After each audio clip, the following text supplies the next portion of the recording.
अल्लाह मरने पर राम नाम सत्य है। कुत्ते की ही मौत मरनी क्यों कहते हैं? जो द्वारपाल होता है वो कुत्ते को रोक देता है। क्यों? अब दूसरा कुकुर का भैया द्वारपाल रोक लिया था, स्वर्ग में घुसा नहीं दिया था। और लाला अपने घर में काला रंग का कुकुर पाले, भोरे भोर भैया 100 लपेटम का लाला मिल गए बतावेला कि देखो भैया ऐसा है आजकल अजान सुने वाला हम कहन यू सब का है कहन जो ईश्वर को नहीं मानता वो कुकुरे कहलाता है। तो का बता रहे थे कहन कुत्ते की मौत मरोगे। ये एक से बढ़कर एक भैया कुत्तन के पीछे बढ़ गया। हमका लगा कुत्ते वाला लाला जो है कुकुरन का रपटा ही है। तो का बता रहे थे। रंजीत बहादुर जी, आप धनोखर चक्रतीर्थ गद्दी के पीठाधीश्वर होने वाले हैं। एक सवाल है बहुत ही आम जनता की, मान लीजिए राम नाम सत्य, जब आदमी की अंतिम यात्रा होती है तो राम नाम सत्य कहा जाता है, और यहाँ इस समय राम के नाम को ही पर ही लोग सवाल उठाने वाले हैं। तो ऐसे जो ईश्वर की सत्ता को नहीं मानते हैं उनको आप क्या मानेंगे?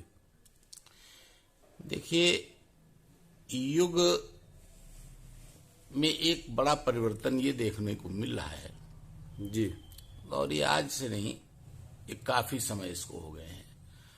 आदमी भौतिकवादी हो रहा है, वर्तमान में जी रहा है। ईश्वर से विश्वास उसका समाप्त हो रहा है, खास करके हमारे सनातन धर्मियों का। अच्छा,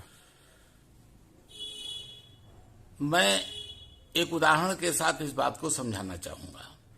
जी हमारे विपरीत धर्म जी सबसे बड़ा ईसाई और मुस्लिम धर्म है। जी। मुसलमान के यहाँ जब बच्चा पैदा होता है तो उसके कान में मौलवी जाकर के सबसे पहला जो अजान देता है वो उसका पहला शब्द क्या है? अल्लाहू अकबर। जी। और जीवन भर वो उसी अल्लाह पर विश्वास करता हुआ काम करता है। अंत में जब वो जाता है तो जैसा कि आपने कहा है कि मरने पर राम नाम सत्य है, तो वो जब जाता है तब उसके आखिरी में जाते वक्त कौन सी बात कान में आवाज जाती है? अल्लाहू अकबर। अल्लाह अजान का पहला शब्द है। जी।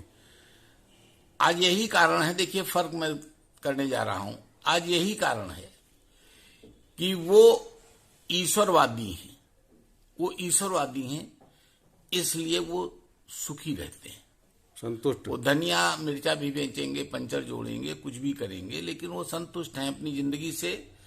इसलिए संतुष्ट हैं कि वो जानते हैं कि हमें आखिरत में यानी मरने के बाद कभी न कभी जन्नत नसीब होगी जाकर। तो आप मानते हैं कि ईश्वर की सत्ता इस्लाम धर्म के लोग ज्यादा मानते हैं सनातन से ज्यादा, इसलिए संतुष्ट है? नहीं, मानते हम भी हैं जी, लेकिन हमारे अंदर मानने और न मानने वाले अब दो हो गए। अच्छा।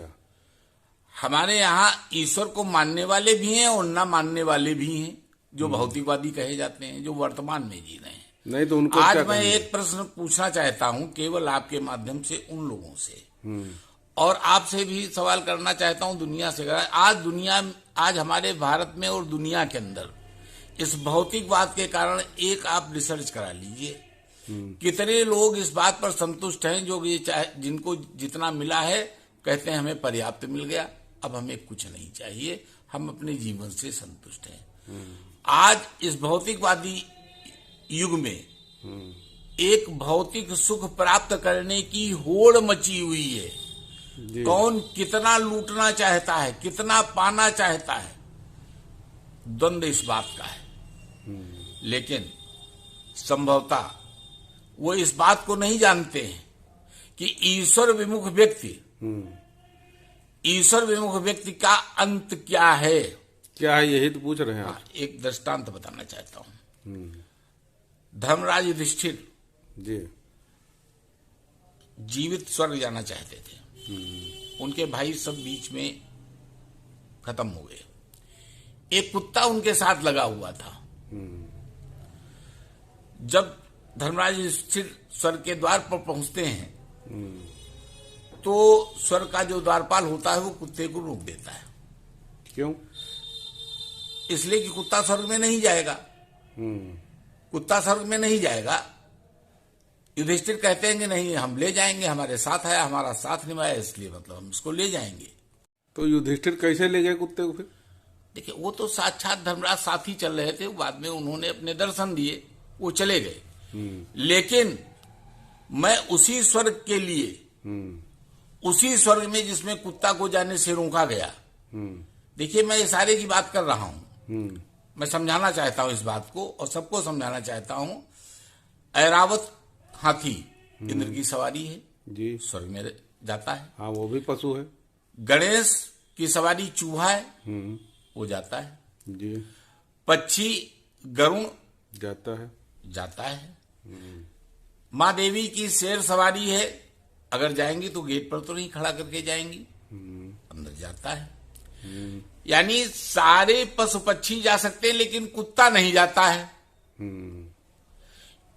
अब आप पूछेंगे क्यों नहीं गया, कुत्ता से क्या दुश्मनी हो गई? कुत्ता तो बड़ा वफादार होता है, लेकिन कुत्ता घोर भौतिकवादी है। मैं इसको सिद्ध करता हूं।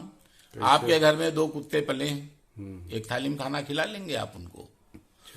कुत्ते के आगे चाहे जितना भोजन आप डाल दीजिए, लेकिन दूसरे कुत्ते को पास नहीं आने देगा, दूसरे कुत्ते को पास नहीं आने देगा। कुत्ता कितना स्वार्थी है। और देखिए, धर्म विमुख होने पर ये सब परिस्थितियां पैदा होती हैं। अच्छा।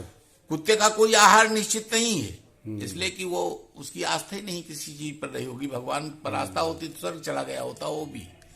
लेकिन नाली का सड़ा चूहा भी खा लेगा, लेटरिन भी अगर क्षुधा लगी है उसको तो अपनी क्षुधा शांत कर लेगा, या जो भी पा जाएगा मतलब खा लेगा। और आज की तारीख में इस पूरे हिंदुस्तान के अंदर एक सबसे बड़ी गाली, अगर हम सबसे बड़ा श्राप किसी को देना चाहते तो क्या देते हैं? क्या देते हैं? कुत्ते की मौत मरोगे। कुत्ते को हम नहीं कहते तुम ऊंट की मौत मरोगे, हम नहीं कहते तुम हाथी की मौत मरोगे, हम नहीं कहते तुम चूहे की मौत मरोगे।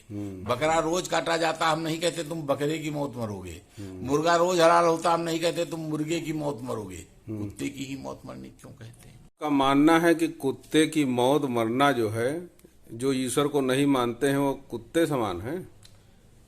देखिए, अब मैं ये नहीं कहना चाहता हूं, लेकिन अब आपने कह ही दिया है। अब ये तो वो लोग सोचे जो ईश्वर विमुख हैं, जो भौतिकवादी हैं, क्या उनको जीवन में सुख शांति मिलेगी? क्या वो एकाकी जीवन कुत्ते की तरह से नहीं जी रहे हैं? क्या वो अपने स्वार्थपरता में नहीं जी रहे हैं? क्या वो समाज के लिए जी रहे हैं? क्या वो देश के लिए जी रहे हैं? तब तक नहीं जिएंगे जब तक ईश्वर पर भरोसा और विश्वास नहीं आएगा।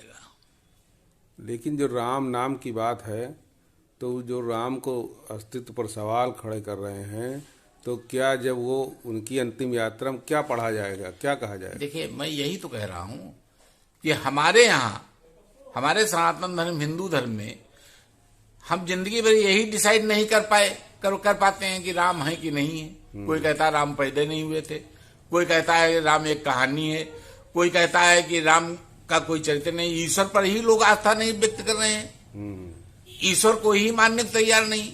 इसीलिए मैं कह रहा हूं कि जो लोग ईश्वर पर विश्वास नहीं करते, ये नितांत भौतिकवादी हैं। और भौतिकवादी जो जितना व्यक्ति है, उसका जीवन श्वान के बराबर है। जो मैंने अभी उदाहरण दिया, ये स्वर्ग के द्वार तक तो किसी तरह से जा सकता है, स्वर्ग के अंदर ये प्रवेश नहीं कर पाएगा। स्वर्ग का तात्पर्य सुख से होता है। हमको आज हम ईश्वर पर विश्वास करते हैं, आज हमें परम सुख की प्राप्ति है। हम कह सकते हैं कि आज हमें धन दौलत की जरूरत नहीं है। तो धन दौलत की जरूरत नहीं है। कुछ हमारे देश में बड़े बड़े लोग हुए जिन्होंने ईश्वर की सत्ता को नकारा और दूसरे नए धर्मों में चले गए, जिनको लोग यहाँ पूजते तक हैं। उनके बारे में क्या कहेंगे आप? देखिए, वो ईश्वर की बराबरी नहीं कर सकता है। कोई मनुष्य ईश्वर के बराबर नहीं होता है। आप ईश्वर की तरह पूज सकते हो, लेकिन उसको ईश्वर थोड़ी बना सकते हो। ईश्वर तो ईश्वर है, भगवान तो भगवान है। यहाँ कथाएं बदल गई, लोग सत्यनारायण भगवान कथा नहीं कहते हैं, कुछ दूसरी कथा सुनाते हैं। तो आज वो कितनों बड़े हो जाए, कितनों धनवान हो जाए, वो सुख कहां से मिलेगा जो एक संत को मिल जाता है, जो ईश्वर को मानने वाले को मिल जाता है। जो एक ईश्वर को मानने वाले को सुख प्राप्त होता है, वो सुख उनको जीवन में नहीं प्राप्त हो सकता, और जीवन में प्राप्त भी हो जाएगा तो बाद में नहीं प्राप्त होगा। कहने मतलब कुत्ते बने रहते हैं। नहीं, हम क्यों कहें क्यों क्या बने रहते हैं, लेकिन भाई आपने कहानी स्वर्ग सुना दी। देखिए, स्वर्ग में सब जा सकता है, सब जा सकते हैं, लेकिन भौतिकवादी कुत्ता ही नहीं जा सकता। धन्यवाद। अब गली मोहल्ले कुकुरों की आंखें खुल गई होंगी कि देखो लाला बता रहे स्वर्ग में जाना भैया तो कुकुरों को लक्षण सुधारने पड़ेंगे। वाह रे लाला का बताएं। अब भैया इनका चुनाव तो लड़ना नहीं चेयरमैन का, तो यही इतना बाबा बनेंगे, प्रवचन दिया करेंगे। आपकी कार कमेंट कीजिएगा, वीडियो शिकना करते हैं शम्मा साजू कम से मिलेगी, तब बात मैं लग सकते। और सभी हमने देसी विदेशी कुकुर सुना था, ये भौतिकवादी कुकुर के बारे में पहली बार सुना। आपकी कार कमेंट जरूर करना।